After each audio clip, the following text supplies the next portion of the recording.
Stop stop stop. ఏంటయ్యా, ఏం కావాలి? నీ ఫేస్ చూస్తుంటే ఎవరినో మర్డర్ చేసి తప్పించుకొస్తున్న వాళ్ళ ఉంది. ఏమిటా స్పీడు?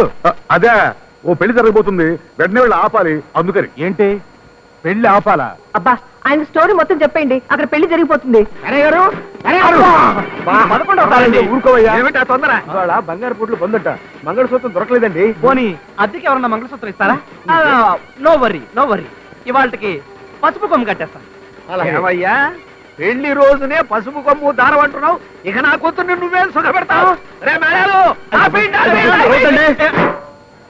గురునాథం గారు, మీరే ఏదో రకంగా చక్రం అడ్డు వేయాలండి. నన్నేం చేయమంటావయ్యా?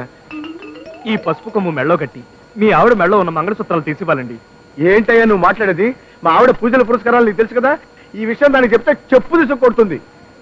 ఏమండి, బంగారపు మంగళసూత్రాలు లేకపోతే పిల్లనివ్వనంటున్నాడు వాడు. వాడి ఫేస్ చూశారు కదా.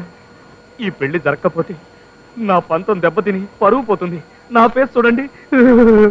మీరే ఏదో ఒక రకంగా సహాయం చేయాలి సార్. అలాగే ప్రయత్నిస్తాను. కావుడు, ఏమిటండి పిలిచారా?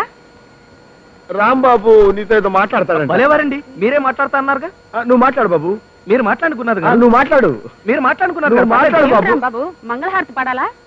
మంగళహారతి లేకపోయినా అడ్జస్ట్ చేసుకుంటారండి. కానీ ఈ పసుపు కొమ్ము మెళ్ళో కట్టుకుని మీ మెళ్ళో ఉన్న మంగళసూత్రం కొంచెం తీసివ్వాలండి. సింతేనా? దానికి ఇంత ఆలోచన ఎందుకు?